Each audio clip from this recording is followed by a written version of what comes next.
We are finally getting somewhere. Wherever the Sacramento Kings are, we are almost finished this, boys. We got this. If you guys don't know by now, my name is QB or Damien, whatever you want to call me. I'm pretty much doing a series where I'm reviewing every single NBA team before the season starts, which is in about 12 hours away. So this has been hectic, but I've enjoyed this so much. It's really set me up for a challenge, and I'm not doing it for likes or subscribes. I just generally love talking about basketball, and it's a little challenge I just put out for myself, you know. The Sacramento Kings have been a team that's been transformed ever since their coach Mike Brown came and took charge. The year before last year, the Sacramento Kings were first the Golden State Warriors in the first round, a true dynasty, and they took them to 7 games.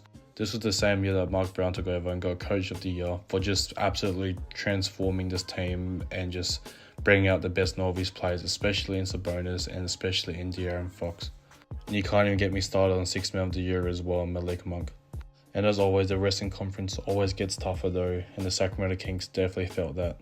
But before we talk about the end of the season, we've got to appreciate De'Aaron Fox made an absolute leap like he does year after year. He actually turned down a contract a few weeks ago, or should I say a few days ago, and is hoping to get some incentive so he can get a super max in the upcoming years. But he would average a massive 26 points a game last season, which is obviously a career high because this kid just keeps going up and up. His partner in crime would average 20 points, 13 rebounds and 9 assists, very, very close to averaging a triple-double. It was actually such a shock by me when Sabonis was not pronounced an All-Star last season. It was actually quite disrespectful. And I didn't really get that until I really watched that Starting 5 show on Netflix. If you guys know, you know, I didn't really I did follow Sabonis like that, but after watching that and looking into his stats deeper for myself, it's actually crazy. But hopefully that fuels him a little bit because Sacramento Kings would end up finishing 9th. They would win their first playing game, but unfortunately fall short to a Zion-less New Orleans Pelicans in the second playing game, and that will be their season done for the 2023-24 campaign. But it was time for Sacramento Kings to make a move, and the front office was believing it was time to bring in a veteran player, and that veteran is small forward from the Chicago Bulls, DeMar DeRozan. The Kings think that DeMar can come in to the Kings and help them build something special. They're literally just a few pieces away from becoming a legitimate contender, and the city of Sacramento and the front office and the whole entire organization think that DeMar DeRozan is the key. I personally do not know if I agree with that or not. They have to show me. I'm not convinced on paper so far. I'm just not moved by that starting lineup that I'm seeing. It would be a 3-team sign and trade, so they pretty much would end up losing Harrison Barnes to the Spurs to make this happen and make the money match. And then they will send Chris Duarte back to Chicago Bulls, so pretty much just a sign and trade is to move some pieces around so it works perfectly for all teams involved.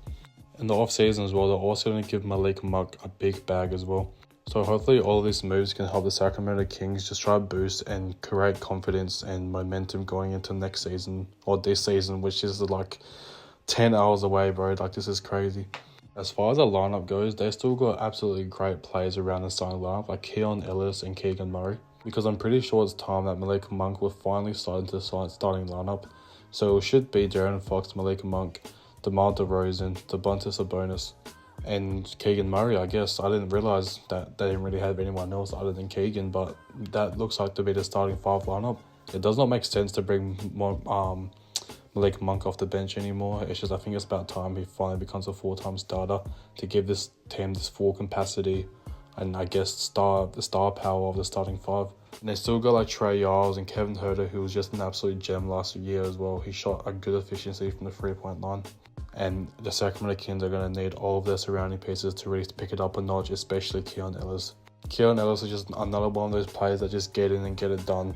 He'll do anything the coach will ask you to do, and it's just great to see. And he's a really fast point guard who can also play both 2 guards. I think I've seen him even sliding at the 3 position once with Murray and Fox on the court as well. This team is a fast transition team, and obviously he helps out quite a bit.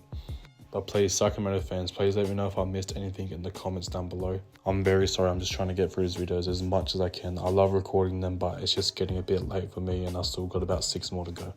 Thank you so much for all the love and support I've been getting. I've got so much views, I'm getting subscribers. I'm not even doing it for all that. I just love talking about basketball, and the fact that you guys love listening to me is a good feeling. This has been your boy QB, and I'll see y'all in the next one.